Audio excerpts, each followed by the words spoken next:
Alors, nous avons vu que nous avons vu que le j'aime toujours commencer par la dernière écriture parce que ça te ramène où nous étions. Amen. J'espère que euh, nous avons expliqué Jean chapitre 1, n'est-ce pas? Vous verrez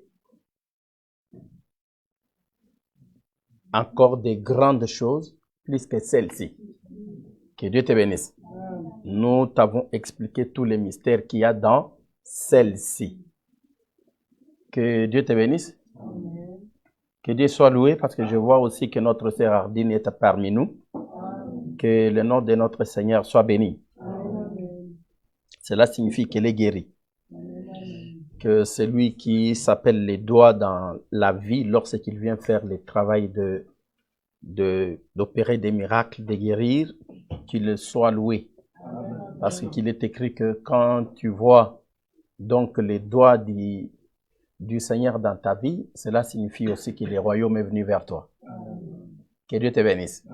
D'où cette écriture veut dire quoi? Cette écriture veut dire quoi? Cette écriture veut dire tout simplement que, là, attention, cette écriture-là veut dire tout simplement que c'est lui qui vient. Parce que Dieu ne porte pas la même tenue lorsqu'il se présente devant son enfant que lorsqu'il se présente devant celui qui n'est pas son enfant. Que Jésus-Christ te bénisse. Tu as déjà cet enseignement. On t'a appris que c'est toujours la même colonne qui est lumière pour Israël et ténèbres pour l'Égypte. Que Dieu te bénisse. C'est-à-dire, quand toi, tu regardes, tu vas regarder que Dieu est un agneau. Mais quand celui qui ne croit pas regarde, il ne va pas voir un agneau. Il va voir tout simplement un lion. Que Dieu te bénisse. Parce que lorsque Dieu vient dans ta vie, il se manifeste, il vient pour te témoigner son amour. C'est comme ça que lorsque toi tu regardes Jésus, tu vois en lui un époux, n'est-ce pas? Mais quand quelqu'un d'autre regarde Jésus, il voit en lui un combattant. Que Dieu te bénisse. C'est cela que cela signifie. Et puis, quand Dieu fait des choses comme ça, c'est enfin que toi, quand tu les regardes, que tu sois toujours dans la joie, que tu te dises que vraiment, vraiment, je suis un gracieux, que j'ai trouvé grâce aux yeux du Seigneur. Que Jésus-Christ te bénisse. Ça, c'est comme ça. C'est comme ça. C'est ce que nous sommes. Nous sommes dans la maison comme des fils, mais les autres viennent dans la maison comme esclaves. Que Dieu te bénisse. Parce que l'Écriture dit ceci, dans une même maison, s'il y a deux fils, l'un est esclave, l'autre est fils de la maison, l'Écriture dit que l'esclave ne demeurera pas. Amen. Amen. C'est pour ça qu'il est écrit que quand on donne un héritage au fils de la maison, on ne pourra pas lui reprendre cet héritage. N'est-ce pas? Mais si on donne quelque chose à un serviteur, à un esclave, quand le contrat finit, on les déloge aussi de là. Que Dieu te bénisse. C'est pour ça qu'on appelle la primature ou la présidence, on les appelle des hôtels. Que Dieu te bénisse. Ce sont des hôtels. Quand tu vois par exemple les Champs-Élysées, c'est l'hôtel présidentiel. C'est-à-dire, tu y es logé que lorsque tu es président et durant le temps de ton mandat. Que Dieu te bénisse. Tu es à Matignon, c'est pourquoi on appelle ça l'hôtel. Tous ceux qui y sont des locataires. C'est pour ça qu'on les appelle les locataires de Matignon, les locataires de Beauvau, locataires Quai d'Orsay, locataires Champs-Élysées. Ce sont des locataires. Que Dieu te bénisse. Beauvau, c'est quoi? Beauvau, c'est quel ministère? D'Intérieur. Que Jésus-Christ te bénisse. C'est ça, non? Bon, c'est une information.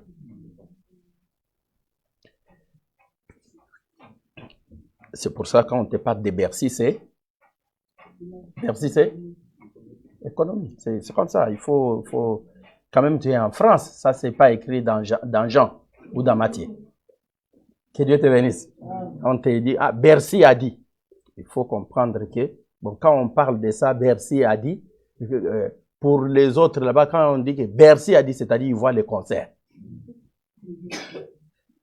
Mais toi, quand on te dit Bercy a dit, c'est-à-dire tu vois Bruno Le Maire, c'est lui le ministre de l'économie. Que Jésus-Christ te bénisse. Que Dieu te soit favorable. Alors, je t'ai parlé de quoi? Je voulais te parler avec cette illustration de la différence entre celui qui est chez lui et celui qui est là seulement de passage, pendant un temps seulement. C'est pour ça que on te dit tout simplement que celui qui est fils demeure toujours dans la maison, n'est-ce pas? Mais celui qui est esclave ne demeurera pas dans la maison. Il finira par partir de la maison parce qu'il ne se passe chez eux. Que Dieu te bénisse. C'est pour te dire, nous sommes chez nous. Lorsque nous sommes en Christ. Tous ceux qui viennent pour un temps finiront par repartir. Parce qu'ils ne sont pas chez eux. Nous sommes chez nous. L'évangile, c'est chez nous. Que Dieu te bénisse. C'est pour ça, l'église des saints, c'est chez nous. Raison pour laquelle il est écrit que les méchants ne demeurent pas longtemps dans les églises des saints. Ils finissent par... C'est pour ça, quand tu vois quelqu'un qui parle, ne te dis pas seulement que non, parce qu'on l'a offensé, parce qu'on lui a fait ceci. Non. Des fois aussi. J'ai dit des fois aussi. Des fois aussi, c'est le Seigneur qui accomplit son écriture. Que Jésus-Christ te bénisse. Comme nous, Dieu nous cache toujours ces choses-là en tant qu'humains. Nous essayons toujours. C'est pour ça quand quelqu'un n'est pas là, on fait toujours des efforts, on revient de peur qu'on dise que non, voilà où est le ministère pastoral. Il est où le ministère pastoral? Mais nous savons aussi que quand tu n'es pas de Dieu, tu ne peux jamais être tranquille dans l'église des saints. Tu ne peux jamais être tranquille dans l'église des saints. Quand nous disons église des saints, c'est-à-dire là que se prêche la doctrine, tu ne peux jamais te sentir à l'aise. Mais dans toutes les églises où on ne prêche pas la doctrine, c'est-à-dire que tu y seras à l'aise. Parce que où on ne prêche pas la doctrine, personne ne va s'attaquer à ta vie. Personne. Personne ne peut s'attaquer à ta vie, personne. Parce que ce qui te fait mal, c'est quoi? Ce n'est pas le fait qu'on t'apprenne que bon, regarde des choses qui sont plus grandes et des choses grandes. Non, ça t'est très content. Parce que quand on ne touche pas à ta vie, mais dès qu'on descend dans la doctrine, qu'il faut te convertir, c'est là maintenant que tu t'énerves contre l'homme de Dieu qui t'enseigne. Ça a toujours été comme ça. Que Jésus-Christ te bénisse. En vérité, c'est la doctrine qui fait d'une église église. Que Dieu te bénisse. Quand je vous vois l'église remplie comme ça, je suis toujours très content. Que Dieu te bénisse. Toujours très très content, toujours très joyeux. J'ai de la joie telle que tu me vois là. Personne ne peut me ravir cette joie-là. Si le Seigneur vient là, je monte, tu me vois comment est-ce que les habits tombent. Parce qu'on ne monte pas avec les habits, tous les habits tombent. On monte nu. Que Jésus-Christ te bénisse. C'est ça l'écriture. Que Dieu te bénisse. Tu ne peux pas monter avec les habits. Les habits signifient présence de la honte. On s'habille à cause de la honte. Tu vois, du fait seulement, tu vois quelqu'un habillé. C'est parce qu'il a honte. On s'habille pour cacher la nudité. Parce que chacun a une honte. Sa honte, c'est son sexe. Le sexe est une honte. Que Dieu te bénisse. Même si tu vois, on cherche à embellir avec des couleurs et qu'on sort. En vérité, dès que tu vois quelqu'un habillé, que même s'il mettait des voiles, en vérité, ce qu'il cache, c'est la honte. On cache en vérité la nudité. C'est pour ça, quand tu te retrouves où il n'y a personne, puisque la honte, c'est par rapport à l'autre. Ce n'est pas par rapport à toi. Donc, où tu te retrouves que tu es seul, même si tu sais que dans la maison, là, tu es seul, il n'y a personne. Personne ne te dit que, oh, habille-toi avec modestie et décence. Mais non, ça n'a pas de sens. Là, ça n'a pas sa place. D'où, ce n'est pas une écriture de la maison, c'est une écriture de l'extérieur. Une écriture du dehors. Que Jésus te bénisse. Que Dieu te bénisse. Tu aimes l'évangile, non? Voilà l'évangile éternel. Ce sont ces choses-là. Il faut comprendre tout simplement que nous sommes dans la joie parce que, en te voyant comment tu aimes l'évangile, non, on s'est dit que Dieu est avec nous. Nous savons que c'est à cause de ça que Dieu te bénit même. Il te garde en vie à cause de ça. Dieu ne te garde pas parce que tu es juste ou parce que tellement que toi, la fidélité s'appelle ton nom. Non, c'est parce que Dieu aime bien se glorifier. C'est pour ça qu'il faut toujours les glorifier aussi longtemps qu'il sera dit aujourd'hui. Que Jésus-Christ te bénisse. Que Dieu te bénisse. Alors, nous avons vu ceci. Nous avons parlé de... Vous verrez encore de plus grandes choses. Et nous avons expliqué que les plus grandes choses, c'était donc la résurrection. Et nous avons expliqué pourquoi il dit, ce peuple demande le miracle. Il ne lui sera donné de miracle que celui de celui de Jonas. Que Jésus-Christ te bénisse. Que celui de Jonas. Parce que Jonas fit 3 jours et 3 nuits dans les seins de la terre et puis il sortit. Donc je suis en train de parler du poisson. Que Dieu te bénisse. Et puis il se releva. Que voici le miracle qui lui sera donné. Parce que tout ça c'est un accomplissement de l'écriture que nous avons donnée l'écriture que nous avons donnée, est-ce que nous l'avons même donnée? L'écriture que nous avons donnée je vais lire cette écriture. J'ai lu Jean chapitre 20. J'ai lu à partir du verset 19. Les soirs de ces jours qui étaient le premier de la semaine, les portes du lieu où se trouvaient les disciples étant fermées, je suis dans Jean chapitre 20, je commençais par le verset 19. À cause de la crainte qu'ils avaient des Juifs, Jésus vint, se présenta au milieu d'eux et leur dit, la paix soit avec vous. Et quand il eut dit cela, il leur montra ses mains et son côté. Les disciples furent dans la joie en voyant le Seigneur.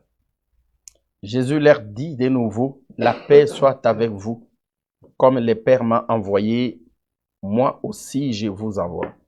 Verset 22, après ces paroles, il souffla sur eux et leur dit, recevez le Saint-Esprit. Ceux à qui vous pardonnerez les péchés, ils leur seront pardonnés, et ceux à qui vous le retiendrez, ils leur seront retenus. Verset 24, Thomas appelé Didyme, ce qui signifie jumeau. Donc, Thomas appelé les jumeaux, puisque Thomas était l'un des 12 n'était pas avec eux lorsque Jésus vint. Les autres disciples lui dirent donc, nous avons vu le Seigneur. Ils dirent à Thomas, n'est-ce pas? Mais il leur dit, si je ne vois dans ses mains la marque des clous, et si je ne mets mon doigt dans la marque des clous, et si je ne mets ma main dans son côté, je ne croirai point. Vous voyez qu'il n'a pas demandé de mettre ses doigts dans ses pieds. Que Dieu te bénisse. Je t'en parle maintenant. 8 jours après, c'est pas pour rien qu'il fait 8 jours après. Les disciples de Jésus étaient de nouveau dans la maison. Et Thomas se trouvait avec eux.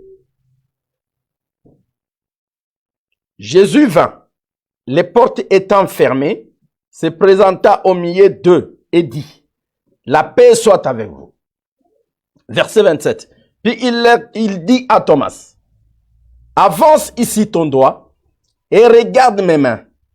avance aussi ta main et mets-la dans mon côté et ne sois pas incrédule. Ne sois pas incrédule, mais crois. Thomas lui répondit, mon Seigneur et mon Dieu. Jésus lui dit, parce que tu m'as vu, tu as cru. Ah, heureux ceux qui n'ont pas vu et qui ont cru. Que Jésus-Christ te bénisse. Jésus a fait encore en présence de ses disciples beaucoup d'autres miracles qui ne sont pas écrits dans ces livres. Que Dieu te bénisse. C'est le verset clé que je t'ai venu te chercher ici. C'est-à-dire, regarde ce qui se passe avec Thomas. C'est pour ça que je t'ai dit, Nathanaël a d'abord nié. Nathanaël a refusé en disant que peut-il venir quelque chose de bon de Nazareth. Que Jésus te bénisse. Donc, c'est l'absence de Thomas à la première apparition de Jésus à ses disciples. Que Dieu te bénisse. Et quand on lui dit, mais maintenant, attention, les doigts est fait pour les mains et la main est faite pour les côtés. Je t'explique. Regarde ce qu'il fait. Il dit ceci. Après ces 2 jours, Jésus partit de là pour se rendre en Galilée. Il avait déclaré lui-même qu'un prophète n'est pas honoré dans sa propre patrie. Lorsqu'il arriva en Galilée, il fut bien reçu des Galiléens qui avaient vu tout ce qu'il avait fait à Jérusalem pendant la fête, car eux aussi étaient allés à la fête. Pourquoi ils l'avaient reçu avec considération? C'est parce qu'ils avaient vu ce qu'il avait fait. Est-ce que vous me suivez? Je te parle toujours de miracles qui font à ce que l'homme puisse croire. Parce que si tu ne vois pas de miracles, tu ne peux pas croire. Que Dieu te bénisse. Je commence d'abord là-bas pour te les ramener dans ta vie. Même toi, si tu n'as pas vu le miracle, tu ne peux jamais croire. Que Dieu te bénisse. Alors, l'Écriture te dit ceci. Lorsqu'il arriva en Galilée, il fut bien reçu. Ça, c'est le verset 45, verset 46. Il retourna donc à Cana, en Galilée, où il avait changé l'eau en vin. Donc là, qu'il avait aussi opéré le miracle. Pourquoi? C'est tout simplement parce que où s'opèrent les miracles, là aussi doit s'opérer la foi. C'est ça le principe. Que Dieu te bénisse. Si un miracle s'est opéré et que toi tu n'as pas cru, tu seras condamné. Matthieu chapitre 13, Luc chapitre 13. Donc, vous qui avez vu des miracles et n'avez pas cru, sachez que ceux qui n'avaient pas vu de miracles et qui avaient cru, sachez qu'ils vont vous faire des problèmes. Je suis en train de reprendre donc Jean chapitre 12. Que Dieu te bénisse. Donc, c'est pour ça qu'on te dit que la reine de midi se lèvera. N'est-ce pas? Parce que elle quitta seulement par l'écho. Elle a seulement écouté. Elle s'est déplacée de son pays pour venir. Parce qu'elle est venue par l'écoute. Il est venu maintenant parce que quelle que soit l'écoute, il faut que tu voyes. Que Dieu te bénisse. Il faut que tu voyes. On ne peut jamais... Tu sais l'évangile, bien-aimé, Dieu ne change pas. Amen. Dis Amen bien. Amen. Et je vais te révéler quelque chose. Dieu ne change pas. Il faut te dire que quel que soit tout ce que toi tu peux faire, que tu peux donner à Dieu. Si Dieu t'aime, même si tu faisais descendre le feu du ciel, et que tu croyais que tu donnais ton corps jusqu'à être brûlé. Si Dieu est Dieu, pour que tu sois sauvé, tu es obligé de passer par les eaux du baptême. C'est-à-dire quoi? La pratique. Pourquoi? Parce que se faire baptiser signifie se faire circoncire. Or, se faire circoncire veut dire quoi? Se faire circoncire signifie vivre les miracles de la transplantation du cœur. Parce que l'insensé naît avec son cœur à gauche pour devenir sage. Ecclésiaste chapitre 2, versets 25 à 26, pour devenir sage. Accomplir Ecclésiaste chapitre 10, pour devenir sage, il faut que l'on prenne ton cœur d'insensé, c'est-à-dire ton cœur insensible, pour le mettre à droite. Que Dieu te bénisse.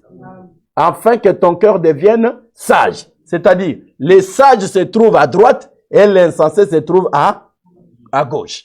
Or, Ézéchiel explique ceci. Ézéchiel explique que cela n'est possible, cette transplantation-là. Quand le cœur est à gauche, comment s'appelle-t-il? Quand le cœur est à gauche, il s'appelle la pierre. Que Dieu te bénisse.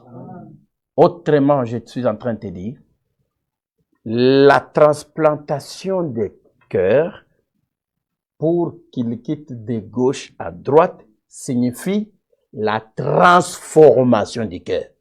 C'est-à-dire, il doit changer le cœur de pierre en cœur de chair. Donc, or, en vérité, le cœur reste toujours au même endroit.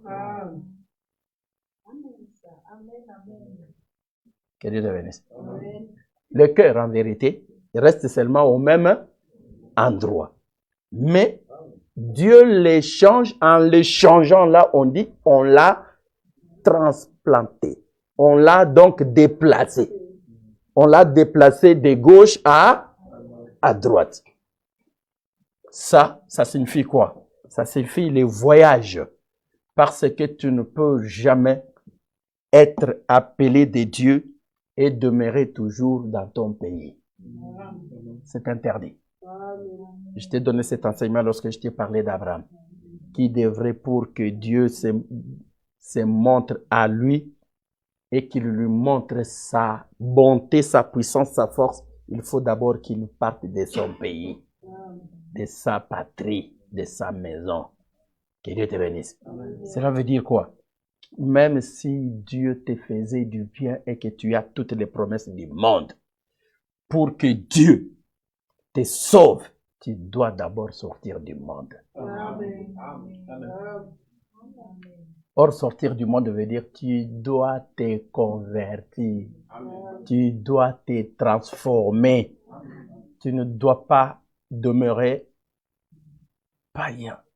Tu ne dois pas, et je t'ai dit que demeurer païen veut dire tout simplement, tu ne dois pas demeurer étranger. Parce qu'il y a des gens qui demeurent étrangers, mais tout en demeurant toujours dans l'église des saints. Ils demeurent étrangers, c'est-à-dire la parole de Dieu ne les concerne pas. Quand la parole de Dieu ne te concerne pas, en vérité, tu es païen. Que Dieu te bénisse. En vérité, tu es païen. C'est-à-dire que ces choses-là ne te concernent pas. C'est ce qu'on dit, il n'a ni part ni héritage. Tant que tu n'as ni part ni héritage dans des choses de Dieu, c'est-à-dire tout ce qu'on dit ne te concerne pas. C'est-à-dire, si tu n'es pas concerné par des choses de Dieu, en vérité, tu n'es pas dans l'église. Tu n'es pas dans la famille. C'est pour ça qu'un enfant de Dieu doit être concerné par tout ce qui se passe dans l'église. Que Dieu te bénisse. Que Dieu te bénisse. Tu ne peux pas être des nôtres seulement lorsque tu viens écouter nos enseignements. Parce que déjà, bon, si tu es en train d'écouter nos enseignements gratuitement sans être notre frère, tu pêches. Dieu va te faire payer ça parce que tu es dans le péché. Pourquoi? Tu es en train de confisquer les manteaux qui ne t'appartiennent pas. Que Dieu te bénisse. Ça, c'est une autre explication. Que Dieu te bénisse. Parce que quand tu confisques les manteaux ne t'appartenant pas, Dieu va te, et surtout qu'on est en hiver, il est interdit de confisquer les manteaux. C'est ce que dit l'Écriture. Même si quelqu'un a ta dette pendant l'hiver, tu n'as pas le droit d'aller confisquer sa couette. N'est-ce pas? Pourquoi? Parce que tu lui confisques de ce qui peut les couvrir du froid. C'est pour te dire que tu comprends que même ces gestes-là, il est interdit de faire du mal à quelqu'un même lorsqu'il te doit. Tu as compris? Alors, regarde. Je t'expliquais le verset 46. Il retourna donc à Cana, en Galilée, où il avait changé l'eau en vin. Il faut ajouter là que, espérant que les gens croient en lui, par ce qu'ils avaient vu, ce miracle-là. Que Dieu te bénisse. Et c'est là pourquoi, à cause de cette écriture. Regarde le verset 47. Ayant appris que Jésus était venu de Judée en Galilée, il alla vers lui et le pria de descendre et guérir son fils. Donc, guérir son fils qui était prêt de mourir.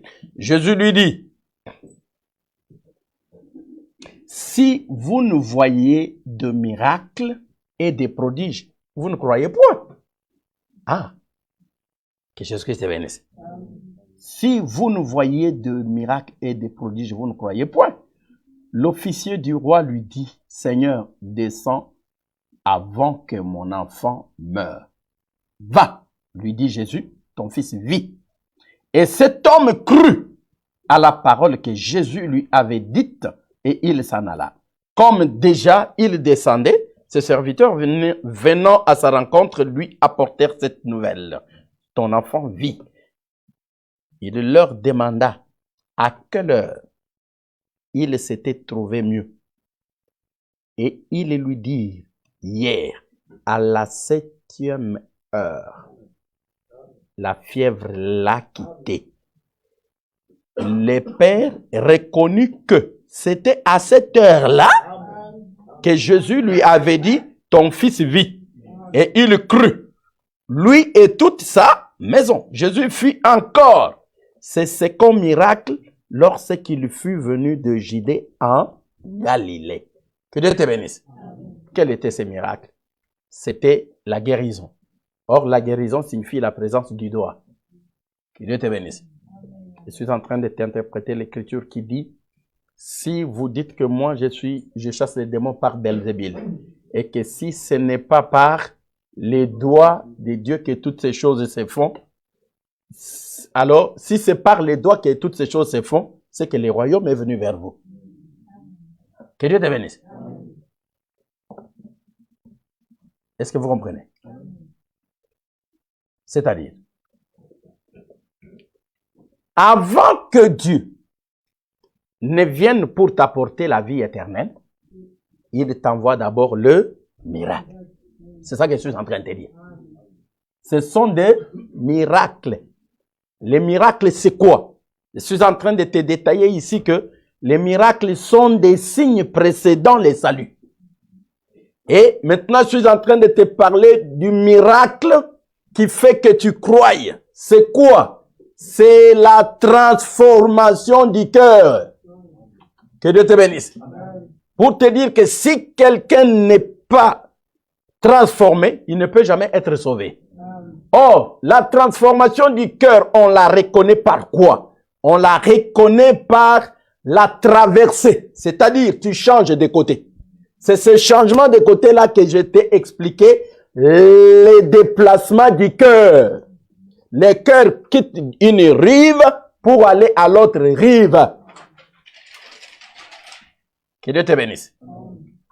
Parce que entre la gauche et la droite, c'est-à-dire c'est par rapport au Jourdain. Que Dieu te bénisse. Quand on te parle la gauche, la droite, c'est par rapport au Jourdain. Donc, c'est-à-dire, l'au-delà du Jourdain, c'est une autre rive. C'est pour ça qu'on appelle, c'est de là qu'est né l'hébreu. C'est-à-dire, c'est lui qui habite de l'autre côté. Or, celui qui habite de l'autre côté, c'est-à-dire, il a quitté son côté habituel, son côté de naissance, son côté qu'il a vu naître. Que Dieu te bénisse. Je t'explique. Regarde. Ça, ce que tu vois là, ça c'est la vie de l'homme. Je suis en train de t'expliquer ceci. Il y a de ce côté, tout le monde, quand tu nais, ici là, ici, c'est ce que nous appelons la parcelle de Dieu. Comment Dieu a fait? Il a fait que tous les hommes naissent et soient de ce côté. Que je suis béni. Tout le monde qui naît, obligatoirement, il est né là. C'est-à-dire, quand on te dit qu'il est né là, en vérité, c'est-à-dire de ce côté ici, c'est du côté gauche. Côté gauche ici, c'est ce qu'on appelle le côté de la femme. Le côté de la faiblesse. Que Dieu te bénisse. Ce côté de la femme, le côté de la faiblesse, c'est ce que tu appelles aussi le côté charnel. N'est-ce pas? C'est ce que tu appelles aussi le côté charnel.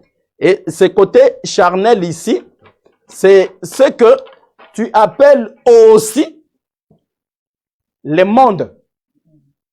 Que Dieu te bénisse. C'est ce que tu appelles aussi le monde. Quand ce que tu appelles le monde là, je te donne en même temps des écritures. Hein. Que Dieu te bénisse. Galates 5, Ephésiens chapitre 1, Exode chapitre 23. Donc, Galates 5, quand on est né chair, on n'a pas à suivre les désirs de la chair. Parce que les désirs de la chair sont des choses manifestes qui sont des choses mauvaises. Que Dieu te bénisse. Alors, quand ceci, c'est ce que la parole de Dieu appelle, ici la femme. Là, je suis dans Job. Que Dieu te bénisse. C'est qu'on appelle la femme, c'est-à-dire tous, nous portons cette nature-là pécheresse et adultère. C'est ce qui signifie que nous sommes nés tous d'une même qui est notre mère, la femme. Que Dieu te bénisse. Tous nous sommes nés d'une femme, nous avons la portion, toute personne porte la portion de sa mère en lui. Que Dieu te bénisse. C'est pour ça que quand tu regardes, la femme est très forte. Hein? Toute personne que tu la vois, même si elle dit non, moi je suis misogyne, je n'aime pas de femmes. Or, lui-même porte la portion de la femme. Et l'homme est constitué de parties faibles selon les scientifiques. L'homme, vous savez que l'homme est faible à combien de pourcents? L'homme est faible à 91%. Toute personne que tu vois dans le monde ici. Donc, c'est seulement les restes là, c'est la partie de la force qui se trouve dans chaque homme. Tu comprends? Que Dieu te bénisse. Ça, c'est la science. Donc, en vérité, toute personne, c'est pour ça que tu le veuilles ou pas, on a une portion de faiblesse à nous. Que Dieu te bénisse. Et il faut savoir que notre faiblesse est plus grande que notre force. Toute personne que tu vois ici, le poids de ses faiblesses est plus lourd que le poids de ses capacités. Que Dieu te bénisse. Alors, tout ça, Dieu a réservé que ce côté ici soit un côté qui lui soit réservé. Ce côté que je laisse vide là. Donne-moi une autre couleur.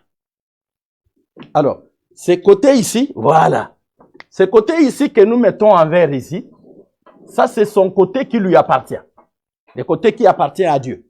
Toutes les personnes que vous voyez, qui que tu sois, depuis Adam, tout le monde est né toujours à gauche. Que Dieu te bénisse. Son cœur est toujours à gauche. N'est-ce pas? Parce que ton cœur est toujours à gauche. C'est-à-dire, tu ne peux jamais être sauvé. N'est-ce pas? Maintenant, qu'est-ce que Dieu fait? Il vient ici. Il ne peut pas quand même prendre tout le monde qui se trouve là. N'est-ce pas? Qu'est-ce qu'il fait? Il fait seulement une petite partie. Il prend seulement une petite partie. N'est-ce pas? On s'est dit que dans le monde ici, il y a un peu quelques points en couleur verte. N'est-ce pas? Ce sont ces petits points-là qui se trouvent éparpillés dans le monde, que nous appelons les enfants de Dieu, n'est-ce pas? Qu'est-ce que Dieu fait? Il dit que, ah, toi là, comment tu es de ce côté, mais tu es de couleur verte. Il faut que tu ailles là-bas, n'est-ce pas? Il vient, à chaque fois que quelqu'un tire ici, les mondes ici, les mondes là haït ici, parce qu'il doit partir d'ici pour aller te retrouver là. Là, automatiquement, tu commences déjà les mystères de l'appel, que tu peux aussi trouver dans Romains, n'est-ce pas? Mystère d'appel, Genèse chapitre 12. Sors de ton pays, de ta patrie, de ta nation. Tout ça, c'est la gauche ici. Que Dieu te bénisse. Tout ça, c'est la gauche. Sors d'ici. Va où je te montrerai. Quand tu arrives ici, il n'a pas non plus récupéré toute la partie. Il a seulement récupéré une petite partie. Donc, c'est ce que tu appelles les jardins. Que Dieu te bénisse. Tu as eu cet enseignement lorsque je t'ai parlé sur le mystère de la forêt. Amen. Que Dieu te bénisse. Il n'a pas pris toute la forêt, il a pris seulement quelques arbres. Il est allé planter son jardin. Que Dieu te bénisse. Et c'est son jardin-là qui est constitué par les enfants de Dieu. Qui est constitué par les enfants de Dieu. Et parce qu'il est constitué par les enfants de Dieu, le fait de se déplacer, tu quittes ici, vers là, ceux qui sont ici te critiquent. Ils vont dire quoi? Ils vont dire qu'il nous a quittés, il est allé de l'autre côté pour aller vivre dans la partie verte. Dans la partie verte, c'est là qu'il est allé vivre. N'est-ce pas? C'est lui qui traverse, qui part d'ici, vers là. Une fois arrivé ici, on l'appelle l'hébreu.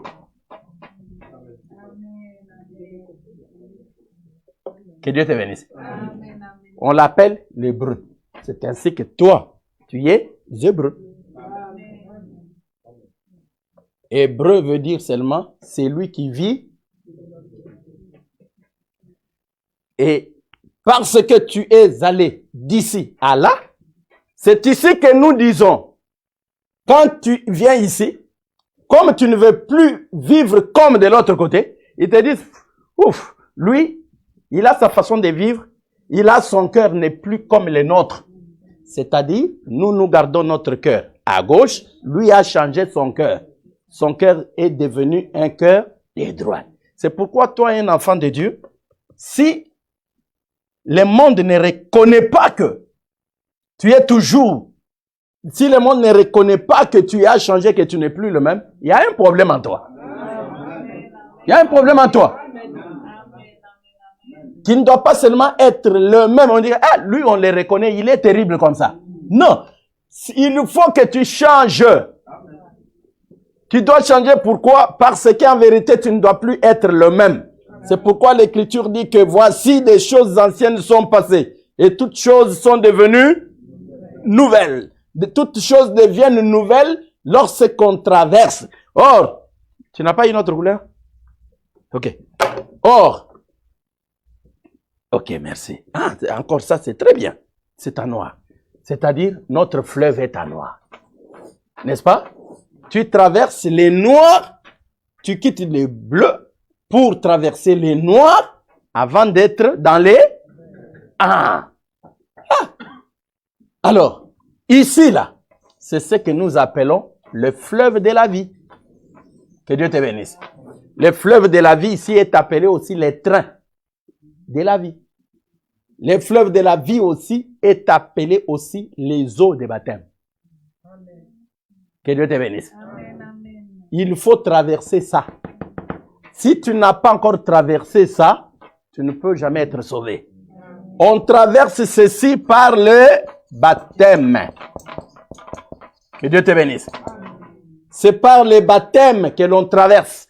Quand on traverse, or le baptême veut dire quoi? Le baptême veut dire la nouvelle naissance. C'est que ici on est né, là aussi ici on était fils et là on devient aussi un autre fils. Que Dieu te bénisse. Ici c'est la première naissance, Voilà pourquoi, quand tu es de l'autre côté, on appelle ça la nouvelle naissance. Une autre naissance. Que Jésus-Christ te bénisse. Je peux continuer? Je t'ai donné plein de versets. Donc, c'est pour te dire, quand je te donne Ésaïe chapitre 51, c'est pour te dire que les enfants d'Abraham, ce qui est en vert ici, Dieu doit les récupérer pour les mettre là-bas. N'est-ce pas? Il le récupère pour les mettre là-bas. Quand je te donne Romains ici, c'est parce qu'il est écrit que ceux qu'il a connus d'avance, il les a aussi, non, prédestinés d'abord. Il les a prédestinés à être semblables au Fils. N'est-ce pas? Et quand tu te prédestines, quand tu arrives ici, il doit t'appeler. C'est-à-dire, c'est pour ça qu'il dit, j'ai appelé mon fils hors d'Égypte. Donc, l'Égypte, c'est ça. Que Dieu te bénisse. L'Égypte, c'est ça. Tu sors et tu vas de l'autre côté. Est-ce que c'est clair? Alors, maintenant, mon frère, tu peux effacer mon tableau. Il est très griffonné. Alors, quand tu as compris ça, ces changements de côté-là, c'est ce que nous appelons miracle. Que Dieu te bénisse. Cela ne relève que d'un miracle. Personne ne peut croire en Jésus-Christ si ça n'est pas un miracle. J'ai suivi une émission hier sur l'addition. Quand quelqu'un qui expliquait que quand tu as une addiction à quelque chose, n'est-ce pas? Quand tu deviens esclave, par exemple, de la cigarette, n'est-ce pas? Que c'est quelque chose que tu le veuilles ou pas, c'est plus fort que toi. Quelqu'un qui explique que ce n'est pas que tu en as les capacités, tu ne peux pas t'en séparer, tu ne peux pas, tu essayes, mais c'est plus fort que toi. Et il disait que pour que tu y arrives, il faut d'abord chercher à remplacer ça par quelque chose d'autre. C'est pour ça que, pour arrêter, il faut que tu prennes quelque chose, par exemple, qui fait dire à ton cerveau que je suis toujours en train de fumer. Or, en vérité, tu ne fumes pas. C'est pour ça qu'ils ont créé des cigarettes sans nicotine. N'est-ce pas? Hein? Ah, ok. Parce que le cerveau aime beaucoup les sucres. Et c'est pour ça qu'on a créé des sucres sans sucre. Vous voyez tout ça? Pour te dire que ton cerveau, si tu ne lui dis pas que le cerveau, on ne peut jamais enlever quelque chose au cerveau et puis le laisser comme ça. Non, il faut que tu lui donnes un remplaçant. Est-ce que tu comprends? Quand tu changes, si tu veux, le cerveau, tu lui dis maintenant, tu ne dois plus fumer. Il va te poser la question, qu'est-ce que tu me donnes à la place? C'est pour ça que l'autre disait, ce que moi j'ai donné au cerveau à la place, je me suis mis à faire la musique. L'autre a dit, je me suis mis au sport. C'est-à-dire, à chaque fois que j'ai envie de fumer, moi je vais faire du sport. À chaque fois que le cerveau me demande, je vais fumer. Toutefois, je prends mes gants, je commence à faire du sport. À chaque fois que le cerveau... Donc, qu'est-ce que tu comprends par là? Tu comprends que Dieu, c'est la même chose qu'il nous donne aussi dans notre foi. Quand nous quittons le monde, bien-aimé, si tu ne remplaces pas le monde par la connaissance, si tu ne remplaces pas le monde par la crainte de Dieu, tu ne peux rien faire. Je comprends pourquoi l'Écriture dit ceci que quand on chasse un esprit mauvais, il s'en va. Mais il ne peut pas te laisser tranquille. Il reviendra toujours pour voir si tu ne l'as pas remplacé. Que Dieu te bénisse. Si tu ne l'as pas remplacé, parce que tu vois, comment nous, est-ce que vous savez que le fait seulement d'aimer la chose de Dieu, c'est une addiction. C'est plus fort que toi. C'est pour ça que je te dis, si tu t'absentes de l'église et que tu es toujours tranquille, tu as un problème. C'est pour ça que si tu posais la question à Romualdine, comment toi tu peux quitter, donc depuis Guigne, comment tu peux quitter une ville qui n'est même pas connue par les Parisiens? Donc, tu prends tous les risques de faire 2 heures et 2 heures. Tu vas même chercher à dormir chez quelqu'un, seulement parce que tu ne veux pas manquer les cultes. C'est ça qu'elle fait, cette sœur, vous voyez. Vous savez ça? C'est ce qu'elle fait. Alors quand toi tu viendras, oh moi j'aime les seigneurs, j'aime les seigneurs. Quand je vais te dire, bon, je compare d'abord ça par rapport à Romualdine.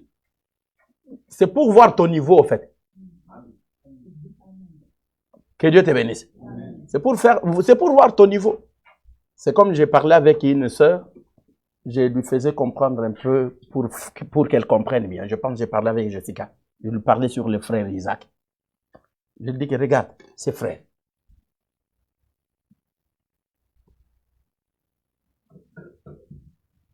Il quitte les mains.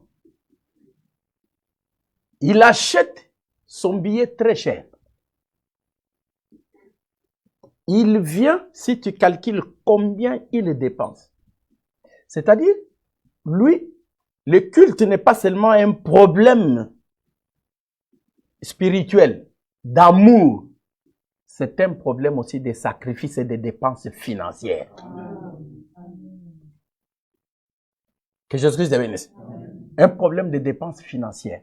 C'est comme ça que nous, moi en tant qu'homme de Dieu, quand je regarde et je vous regarde, on étudie tout ça en fait. On regarde qui aime le Seigneur. L'amour du Seigneur n'est pas seulement dans les paroles. Non, nous on n'a pas cet amour-là. Quand on regarde la crainte de Dieu marche avec l'obéissance. Que Dieu te bénisse.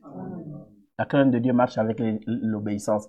Je disais à un homme de Dieu, je disais à mon pasteur, le docteur Régide, qui est en Afrique du Sud, je lui disais que aujourd'hui les gens perdent ce qui est plus important. Quoi? Le ministère est lié à l'honneur. Quand tu es ministre, le ministère est lié aussi à l'honneur. Tu dois être un homme respectueux. Un homme qui se respecte.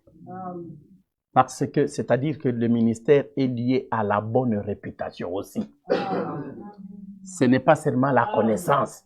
J'ai la connaissance. J'ai dit, mais si tu es de mauvaise réputation, ne plus que pour ton respect, retire-toi. Est-ce que tu comprends? Sans qu'on te punisse, sans qu'on te sanctionne. Et dire non, à cause de ça, vraiment, je préfère. Je dis que il y a même les mondains. Vous voyez ce que font les ministres? Quand tu as, par exemple, quand tu as vu François Bayrou, qui était notre ministre de Justice, n'est-ce pas? On a dit seulement que non, il avait fait des emplois fictifs, il avait fait ceci. Et pourtant, des choses n'étaient pas avérées être vraies. N'est-ce pas? Qu'est-ce qu'il fait? Il se retire. Il démissionne. Vous l'avez vu avec Nicolas Hulot. Il dit que non,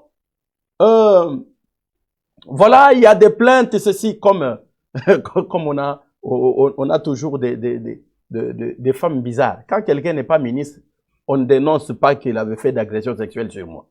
Mais dès que la personne est nommée ministre, c'est fini. Ah, il y a 22 ans. Or, du moins, elle sait que après 10 ans, il n'y a plus de procès. Pourquoi ils le font? En vérité, c'est seulement pour salir. Il sait qu'en vérité, il y aura plus, ce n'est plus pénalement puni. On ne peut pas se dire que non, voilà. Mais du moins, il va encore le faire. Pourquoi? C'est pour salir l'image. Mais quel est l'enseignement que moi je tire là-dedans? Tu verras que la personne, pour son image, elle va démissionner. Elle dépose sa démission. Pourquoi dépose-t-elle sa démission? Tout simplement l'honneur. Que Jésus-Christ est béni. L'honneur. C'est pour te dire que dans la foi, un enfant de Dieu doit être quelqu'un de grande valeur. Et que même quand on parle de ta foi, on prend tout ça. Il y a un poids. Un enfant de Dieu doit avoir de la valeur. Que Jésus-Christ est béni. Un enfant de Dieu doit avoir de la valeur. De la valeur. Tu dois être quelqu'un de bonne réputation. Quelqu'un de bonne réputation. Parce que l'Écriture dit que la bonne réputation vaut mieux qu'un parfum de bonne odeur. Que Jésus-Christ te bénisse. Que Dieu te bénisse. Parce que il faut toujours savoir que tu n'as rien d'autre que l'honneur que Dieu te donne. Et je te disais que quand nous rendons témoignage de la vie de quelqu'un, il faut que cela puisse être lié à tes actions, à tes actes. Que Dieu te bénisse. Amen. Cela puisse être lié à tes actes. Parce que les actes parlent encore plus fort que tes paroles. Tu peux beaucoup parler, beau dire, mais si tes actes ne concordent pas ou ne se concordent pas à te dire, en vérité, on ne peut jamais rendre témoignage de toi. Que Jésus-Christ te bénisse. C'est pour t'exhorter à ce que souffre aussi pour les Christ. Parce qu'il est écrit que nous n'avons pas seulement reçu la bénédiction de croire en Jésus. Philippiens. Que Dieu te bénisse. Pas seulement de croire en lui, mais nous avons aussi la grâce de souffrir pour lui. Vous aimez l'Écriture, non? Il faut aussi souffrir. L'évangile que nous avons n'est pas seulement un évangile d'honneur, que je suis là, tout ça, tout ce qu'on fait, l'Église ne te concerne pas. Non, il faut être concerné partout. Si tu es avec nous, quand on te dit que voici ce que Dieu veut, que toi aussi tu sois en mesure de pouvoir donner la gloire à ces dieux-là par ta vie. Et cette vie-là, ce sont des actes qui la témoignent. Ce sont des actes qui la témoignent. Pour que ta vie soit témoignée, il faut qu'elle le soit par les actes et les actions que tu poses. Parce que nous parlerons toujours de ce que nous voyons. Parce que tout ce qui est spirituel, ça c'est Dieu. Amen. Que Dieu te bénisse. Amen. Parce que nous savons que tu es notre frère, parce que tu viens avec nous. Nous savons que tu es un enfant de Dieu parce que tu es baptisé. Nous savons que tu es bien avec les gens parce que tu les accueilles. N'est-ce pas? Si aussi tu as toujours les visages fermés, nous savons. Lui là, je ne pense pas que c'est notre frère. Si toujours tu t'absentes, nous disons, nous ne savons pas s'il est visiteur, s'il est intérimaire, s'il est en CDI. Nous ne savons pas ce qu'il est. Que Jésus-Christ te bénisse. Il faut avoir un contrat à durée indéterminée avec Jésus. Que Dieu te bénisse. Il ne faut pas être te pointé là, tu te pointes, après on t'attendra seulement quand il y aura événement d'une nouvelle naissance dans l'église. Non, il faut toujours être là. Que Dieu te bénisse. J'en ai profité pour te parler du miracle. Je te parle de quoi? Les miracles, c'est ta transformation. Et l'Écriture dit que tu as cru parce que tu as vu de miracles. Effectivement, tout enfant de Dieu doit croire seulement en voyant le miracle. Parce que les miracles précèdent les saluts. C'est pourquoi je t'ai parlé du doigt qui vient pour opérer des miracles, afin de témoigner que le royaume est venu vers vous. Que Dieu te bénisse. Or, ça c'est quoi? Ce sont deux miracles qui précèdent.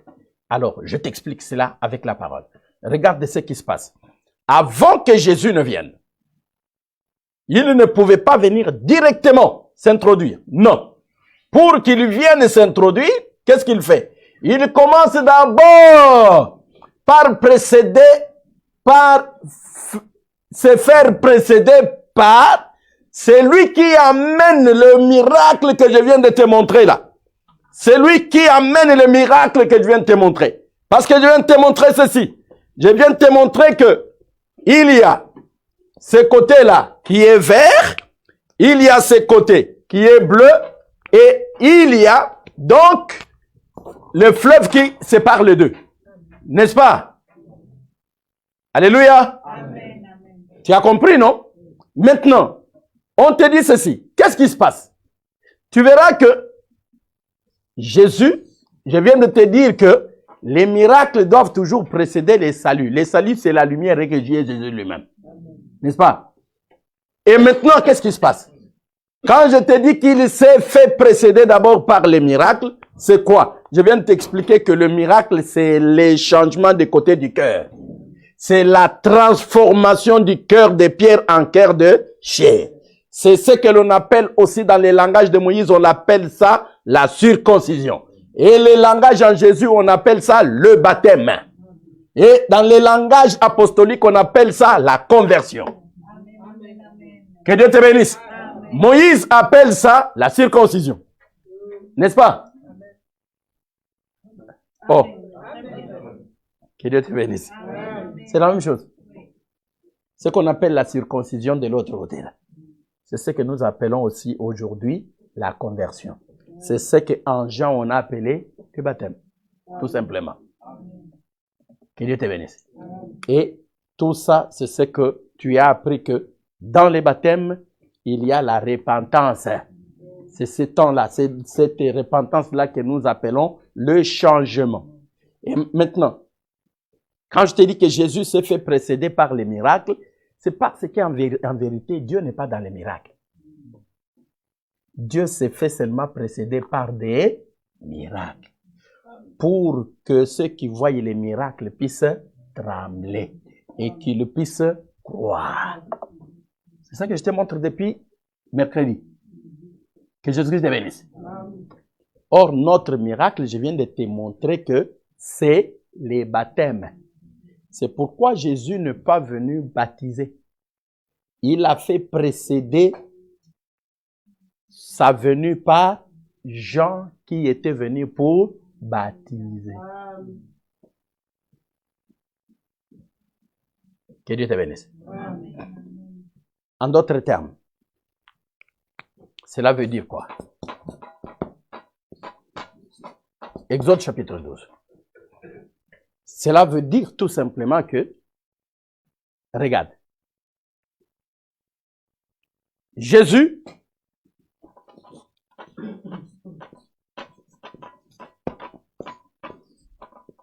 un Corinthiens chapitre 10. Que Jésus-Christ te bénisse. Qu'est-ce que Jésus fait?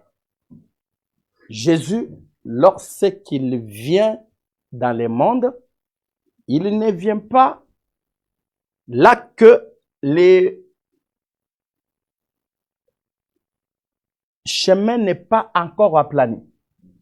Pour qu'il vienne, il est obligé. Ton tableau là est très loin de moi. Je me déplace et du coup, ça donne beaucoup de travail. Merci. Alors, qu'est-ce que Jésus fait? Jésus fait que, avant d'arriver, il s'est fait d'abord précéder par celui qui doit aplanir le chemin. Que Dieu te bénisse. Or, aplanir le chemin, là, veut dire quoi? C'est ce que l'on appelle réconcilier les cœurs des pères, du père avec le fils, les cœurs des fils avec les pères. C'est ce que j'appelle la réconciliation, c'est fait par les eaux de baptême. Que Dieu te bénisse. Tout s'est fait par les eaux de baptême. Et parce que ça s'est fait par les eaux de baptême, Jésus, qu'est-ce qu'il fait? Jean a commencé à baptiser alors que Jésus ne faisait encore rien. Que Dieu te bénisse. Il est venu, d'où?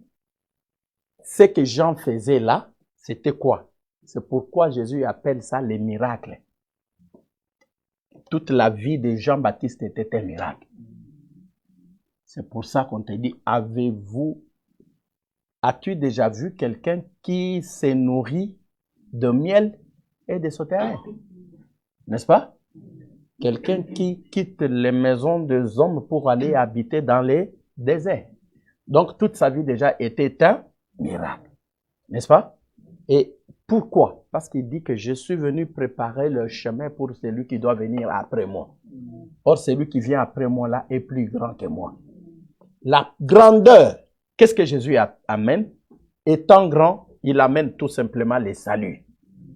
Que Jésus-Christ te bénisse. C'est ce qu'on appelle des grandes choses que tu n'as pas encore vues. C'est-à-dire la séparation d'avec les mondes, avec la terre. Quand Jésus vient, c'est pour tout simplement nous enlever. En vérité, c'est lui qui est en train de faire le travail maintenant. Nous sommes en train de faire le travail de Jean-Baptiste. Que Dieu te bénisse. Ce que nous sommes en train de faire par rapport à l'enlèvement, c'est l'œuvre de Jean-Baptiste. Nous sommes en train toujours d'aplanir le chemin. Que Dieu te bénisse. Parce que c'est pourquoi Jean-Baptiste dit, je suis l'ami de l'époux. Je prépare l'épouse pour l'époux. Or, le bien-aimé Paul, pour se dire qu'il s'appelle Jean-Baptiste, c'est pour ça qu'il dit que je suis en train de préparer l'épouse, afin de la présenter comme une vierge, pure, irréprochable et irrépréhensible devant Dieu. Que Jésus-Christ te bénisse. Que Dieu te bénisse. Et c'est voilà l'enseignement que j'allais te donner là-dessus. Pour tout simplement t'expliquer, tu verras encore de grandes choses plus que celles-ci. Donc, de grandes choses plus que celles-ci, je viens de te dire que ce sont de miracles qui se font en une seule chose, c'est-à-dire la conversion, qui s'appelle aussi la circoncision, qui s'appelle aussi le changement des côtés, selon les croquis que je viens de te faire. Que Jésus-Christ te bénisse. Le changement des côtés. Maintenant, je vais te parler je viens de te parler de tous les miracles qui sont accomplis par les préparateurs, par les prédécesseurs. Pourquoi? Parce que tout ce que nous faisons, nous le faisons seulement pour que le Seigneur, lorsqu'il arrive, que toi tu sois sauvé. C'est tout ce que Jean-Baptiste faisait aussi en son temps. En son temps, il le faisait pour dire que je suis venu seulement préparer les chemins pour celui qui doit venir. Que Dieu te bénisse. Je suis venu préparer le chemin. Je ne suis pas moi-même celui qui doit venir, mais je prépare le chemin pour celui qui doit venir. Or, celui qui doit venir, à qui l'on doit préparer le chemin, c'est le salut. On prépare le chemin pour le salut. Et ce salut-là, il faut d'abord croire pour qu'il puisse entrer en toi. Que Dieu te bénisse. Et qu'il te soit très favorable. Alors, avec ça, nous pouvons maintenant retourner où nous étions. Parce que nous étions en train de te parler de Benjamin, la vigueur, de Benjamin, qui est la force, de Benjamin, qui est la capacité. N'est-ce pas? Et nous t'avons tout simplement montré que dans tout ce qu'il est en train de faire, il ne peut jamais te montrer quelque chose qui puisse te montrer la faiblesse de Benjamin. Pourquoi?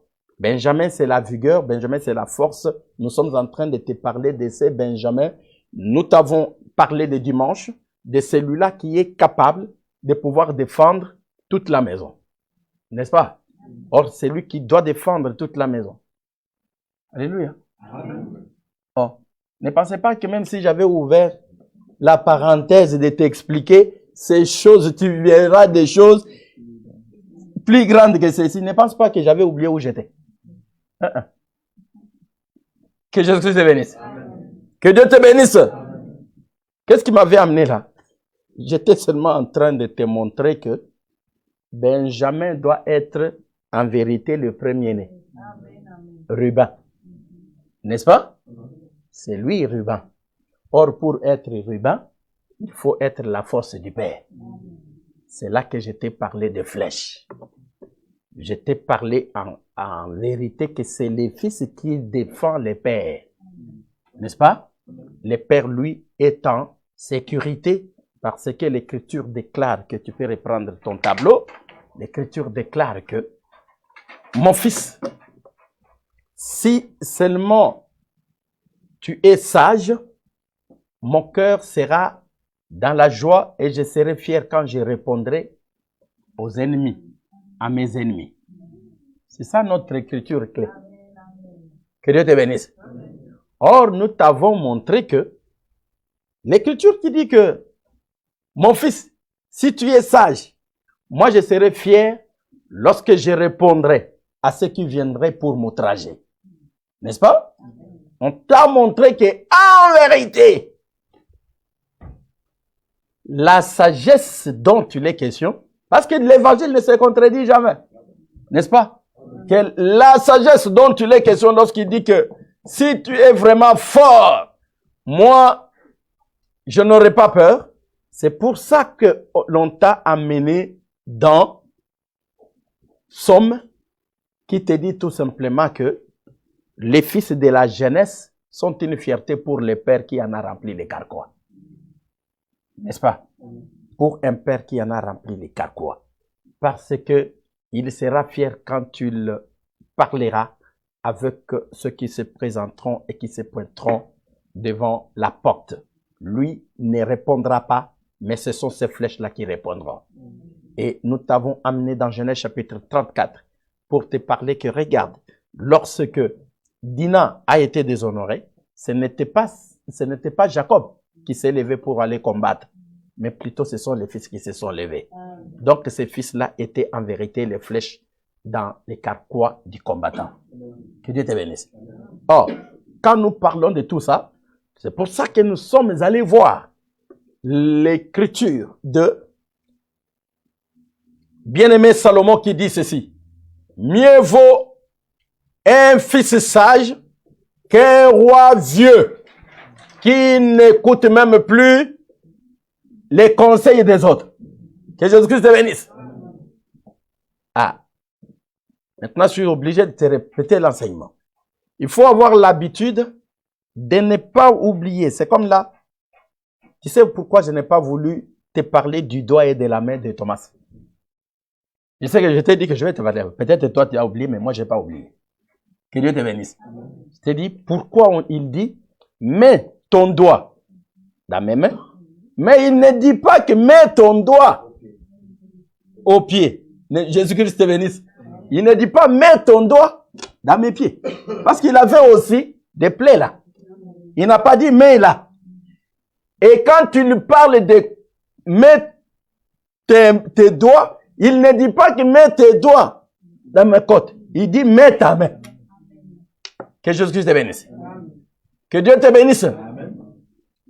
Comme je ne dois pas ouvrir encore une autre brèche, je continue. Mais je sais que je t'ai dit que je dois te parler de ça. Que Jésus-Christ te bénisse. Je n'ai pas voulu. Regarde que là seulement que je t'ai parlé, je t'ai dit, tu verras de plus grandes choses que celle-ci. Celle-ci là remplace quoi? Pourquoi on dit au pluriel? Voilà que ça m'a pris 2 jours. N'est-ce pas? Et tu es même perdu. Où est-ce que nous étions? Toi, tu penses que j'étais en train d'enseigner ça? Non. Moi, ce que je ramasse sur la route, je te parle de ça. Que Dieu te bénisse. Je n'ai pas besoin de faire un séminaire. Je t'en parle et puis je passe. Moi, je rentre où j'étais. Quand je rentre où j'étais, toi ne te perds pas. Que Jésus te bénisse. Ne te perds pas.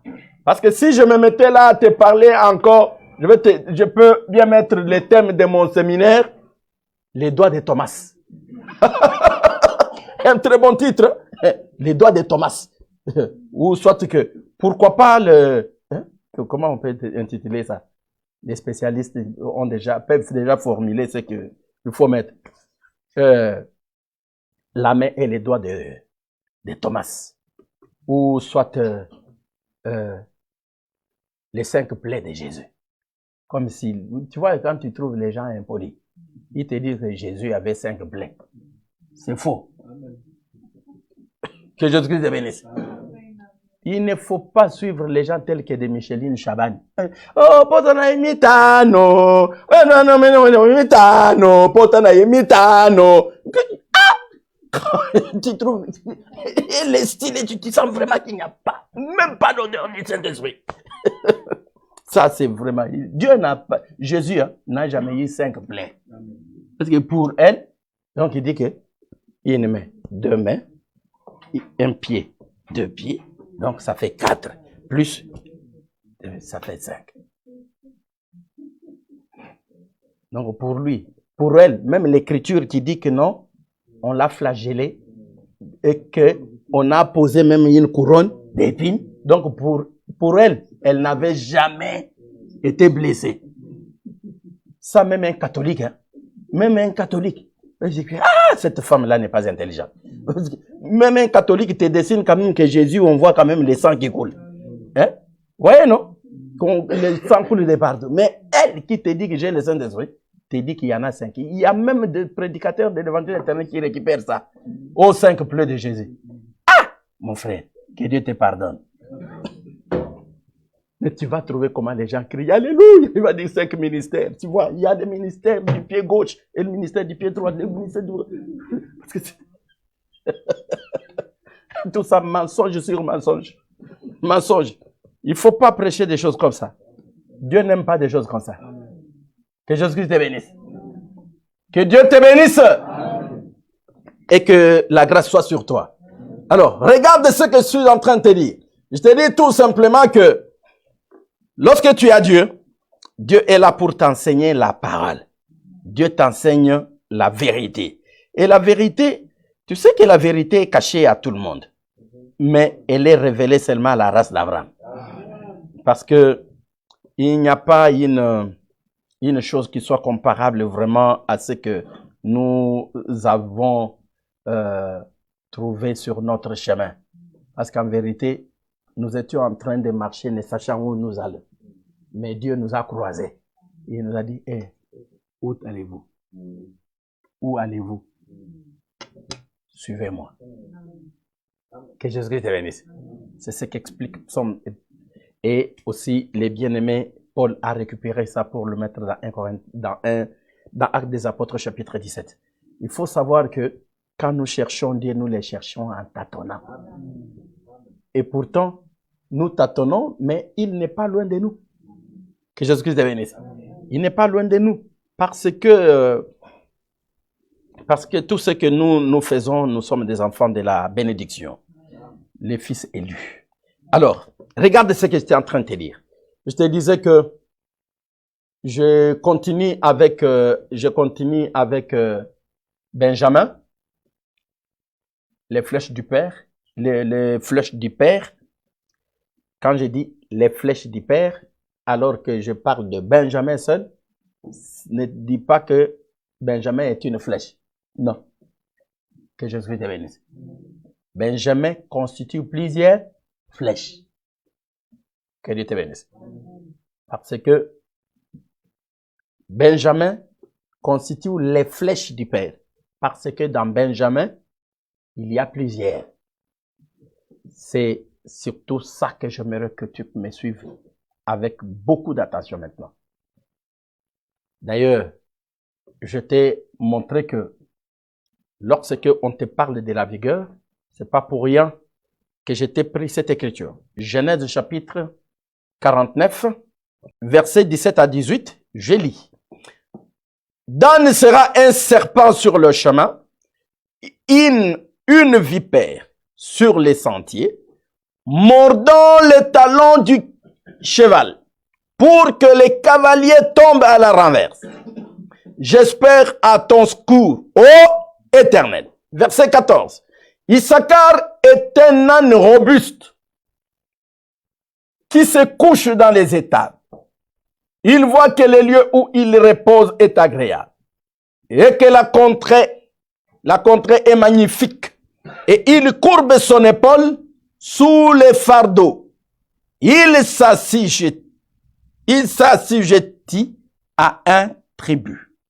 Que Jésus-Christ te bénisse et qu'il te soit très favorable. Parce que il est écrit que Dan doit juger le peuple. Or, celui qui doit juger le peuple doit être en vérité le chef de ce peuple-là. Que Dieu te bénisse.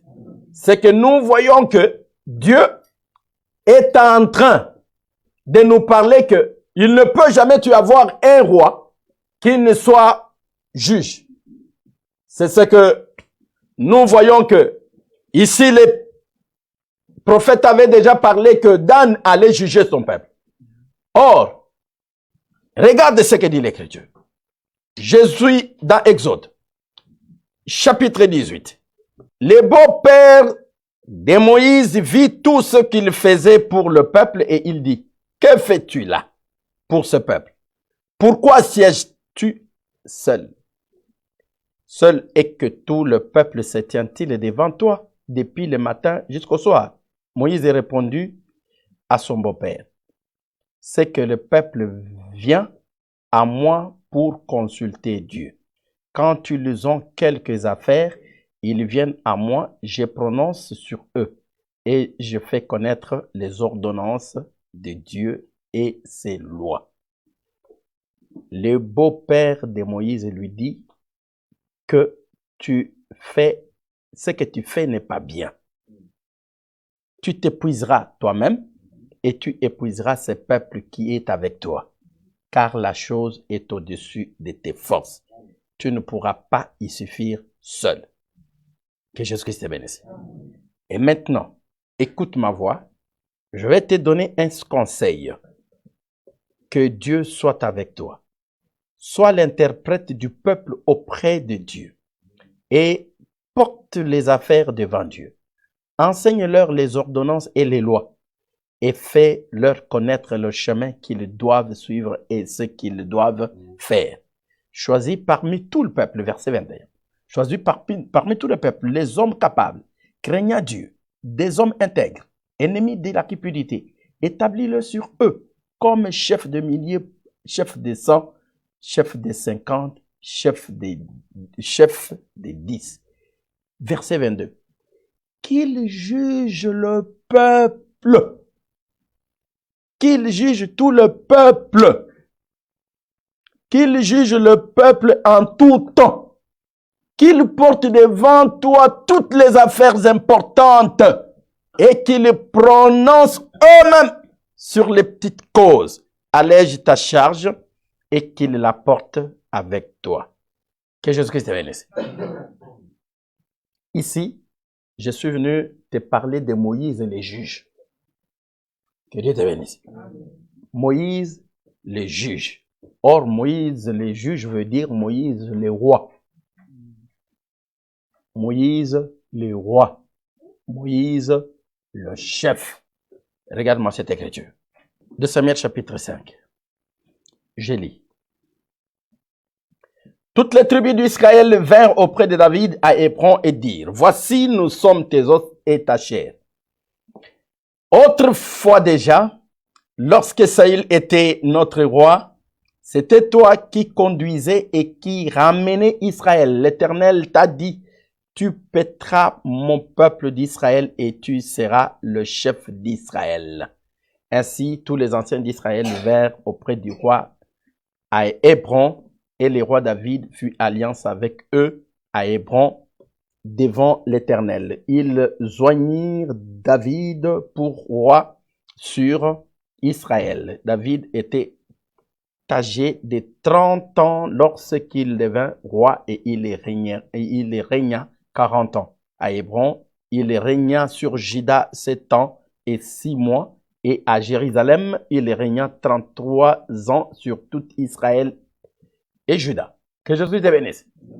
Donc, ici, les rois, c'est les juges. Les rois, c'est les chefs du peuple.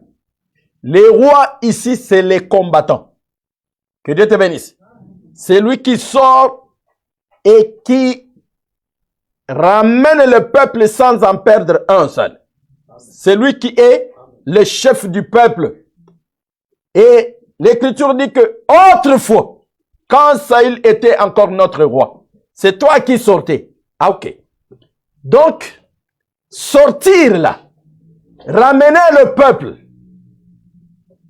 c'est ce que l'on appelle David était le fils. Il a travaillé pendant que Saül était encore vivant. Que Dieu te bénisse. Regarde ce que je te montre. Parce qu'ici, dans cet enseignement, il faut comprendre que tu es dans le même enseignement que je t'ai donné sur les bras de l'Éternel. Que Dieu te bénisse. Sur les bras de l'Éternel, que Moïse, c'est les bras de l'Éternel, il est donc le fils qui combat. Mais c'est l'Éternel lui-même qui vient abattre l'ennemi. Que Dieu te bénisse. Le fils est tout simplement un envoyé. C'est pourquoi on était assis dans Jean chapitre 20. Comme le Père m'a envoyé moi aussi, je vous envoie. Moïse, c'est l'envoyé. Mais c'est Dieu lui-même qui vient pour combattre. Souviens-toi quand on t'a dit, le dernier ennemi, ce n'est pas Jésus qui va le combattre. C'est Dieu lui-même qui viendra le combattre. C'est pour ça qu'il dit que prépare et moi-même je descendrai. On t'a parlé sur les derniers combats, la dernière bataille. C'est Dieu lui-même qui la livrera. Que Jésus-Christ te bénisse. On t'a parlé de la traversée du Jourdain. Il ne faut jamais oublier des enseignements. On t'a parlé de la traversée du Jourdain. Ici, maintenant, comprends ceci. Je suis en train de te répéter la même chose, les mêmes enseignements. Mais ici, au lieu de te prendre Moïse, je suis en train de te prendre Benjamin. Que Dieu te bénisse. Que Dieu te bénisse. Parce que ce que je te montre, c'est quoi? Je te montre ceci. Parce que je vais arrêter là. Je suis en train de te montrer ceci. Je suis en train seulement de te montrer que nous sommes partis de... Parce que je t'ai dit qu'on te parle de ces trois. Ruben, Siméon, n'est-ce pas? Et Lévi. N'est-ce pas? Que Dieu te bénisse. Mais je t'ai dit que je te parlerai que de ces deux. Parce que tout ça, je t'ai déjà ramené tout dans les 6 jours. Le soleil retournant. N'est-ce pas? Et on te dit ceci. Quand on inverse le soleil, ici, Ruben, ici devient qui? Ruben, ici, devient Benjamin. N'est-ce pas? Et Siméon devient Joseph. Et nous nous arrêtons là. Que Jésus te bénisse. Que Dieu te bénisse. Et je suis en train de te parler de ces deux. Là, je te parle de Benjamin, la force de Benjamin. Parce que pour que les Benjamins ici, qui était la faiblesse en te disant, Ben-Oni, les fils de ma souffrance, que nous avons appelé les fils de ma faiblesse. N'est-ce pas? Mais le père l'appelle Benjamin, les fils de ma droite. Les fils de ma force là, c'est ce qu'on est en train de te montrer maintenant. Quelle est la force de Benjamin? Que Dieu te bénisse. Pour te montrer que Benjamin était très fort. C'est tout ce que nous sommes en train de te montrer. Que Dieu te bénisse. Or, cette force-là, c'est ce qui nous a amené à te montrer que cette force-là, c'est pas autre chose. C'est ce qu'on appelle les doigts de Dieu. Mais c'est comme ça. Que Jésus te bénisse. Que Dieu te bénisse. Cette force-là, c'est ce qu'on appelle les doigts de Dieu. C'est-à-dire ce qui démontre la puissance de Dieu, c'est quoi? Ce sont ces miracles. Pour que l'on sache que Dieu est fort, qu'est-ce qu'il fait? Il fait de... C'est pour ça qu'on t'a parlé du doigt de Dieu. Or, ces doigts de Dieu-là, cette force-là, c'est ce qu'on appelle aussi les flèches du combattant. C'est ce qu'on appelle aussi la lance du vaillant. Que Jésus te bénisse. C'est pour ça que tout ça, je suis en train de te le mettre là.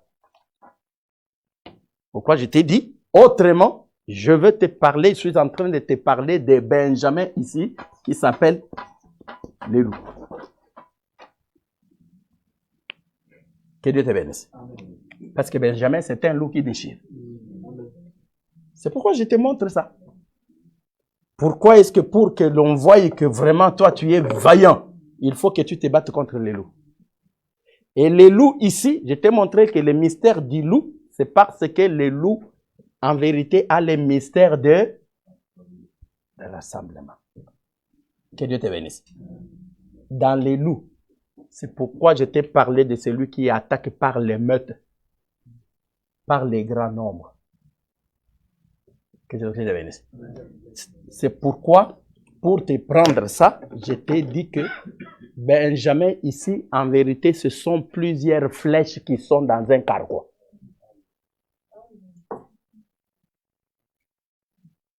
Que Dieu te bénisse. C'est fort, hein? C'est encore très difficile, hein? Bon, ça va descendre. Que Dieu te bénisse et qu'il te soit très favorable. C'est ça qui va te faire grandir aussi. Tu vas comprendre, ah, donc on est en train, là on me parle de Benjamin, quand Jésus dit, si c'est les doigts de Dieu, donc la force et la puissance, parce qu'on dit, non, personne ne peut être aussi fort comme ça, si ce n'est que Belzébul, c'est-à-dire les chefs de tous les démons. Pourquoi? Parce qu'il faisait beaucoup de... C'est ça qu'on enseigne, c'est ça qu'on t'enseigne. Que Jésus te bénisse. Or, les miracles, c'est ce qui faisait la force et la puissance de Dieu. Pour que l'on sache que notre Dieu est puissant. On le sait comment? Ce n'est pas lorsqu'il enseigne. Non. C'est lorsqu'il fait de... Or, la force d'un père se trouve dans les fils qui est en vérité un combattant. C'est pourquoi on te montre les combattants, c'était Benjamin. Que Dieu te bénisse.